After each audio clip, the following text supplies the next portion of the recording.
শাকিব খানের রকস্টারে শাকিব খানের বাবা মায়ের চরিত্রে অভিনয় করা চরিত্রগুলো এক কথায় জোস। বাবা চরিত্রে থাকছেন তারিক আনাম খান এবং শাকিব খানের মায়ের চরিত্রে থাকছেন রোজি সিদ্দিকী।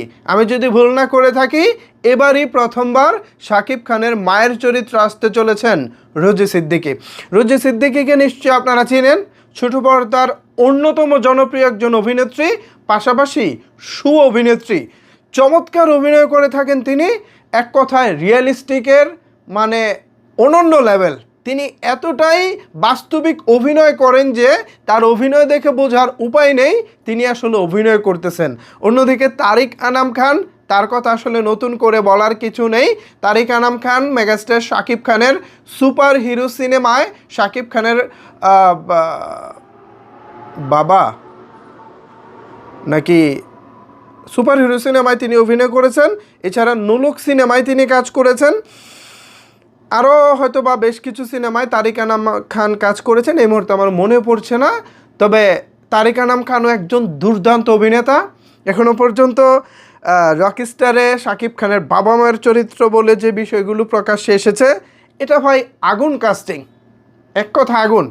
গতানুগতিক বাবা মায়ের চরিত্র থেকে এই দুটি চরিত্র একেবারেই আলাদা, এক কথায় সময় উপযোগী।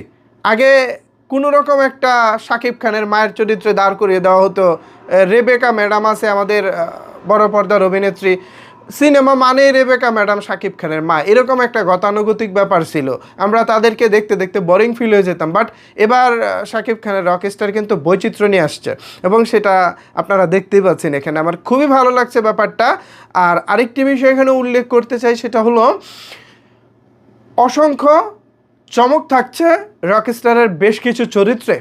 গতকালকে এই সিনেমার কাস্টিং ডিরেক্টর কিছু কিছু চরিত্রের নাম মুখ দিয়ে বলেছেন, সেখান থেকেই এই তারিক আনাম খান এবং রোজি সিদ্দিকীর নাম এসেছে। আশা করি আরও যে চমকগুলো আছে সেগুলো আপনারা হলে গিয়ে কিংবা টিজার ট্রেলার দেখার সময় অনেক কিছুই বুঝে যাবেন বা আপনাদের কাছে ভালো লাগবে। এখন পরিপূর্ণ সিনেমাটা আসতে হবে, পরিপূর্ণ সিনেমাটা আসুক। ঈদের খুব বেশি দিন বাকি নেই, যতটুকু শুনেছি আগামী আপনার যেই সামনে যেই এপ্রিলের পরে কি যে মাসটা আসতেছে এপ্রিল মে মাস, এপ্রিলের পরে তো মে না, মার্চ এপ্রিল মে, হ্যাঁ মে মাসের 26 তারিখে খুব সম্ভবত পবিত্র ঈদুল আজহা অর্থাৎ কুরবানির ঈদ। এখন এই কুরবানির ঈদ যেহেতু মে মাসের 26 তারিখের দিকে, সো এখন কিন্তু আর খুব বেশি সময় বাকি নেই।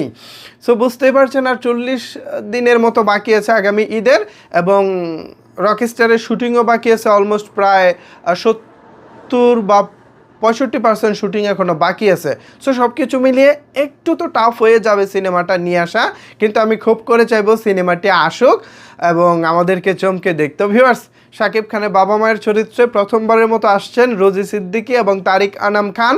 এ বিষয়টি নিয়ে আপনারা কতটুকু এক্সাইটেড এবং কি ভাবছেন আপনারা জানাতে পারেন আপনার মতামত নিচের কমেন্ট বক্সে।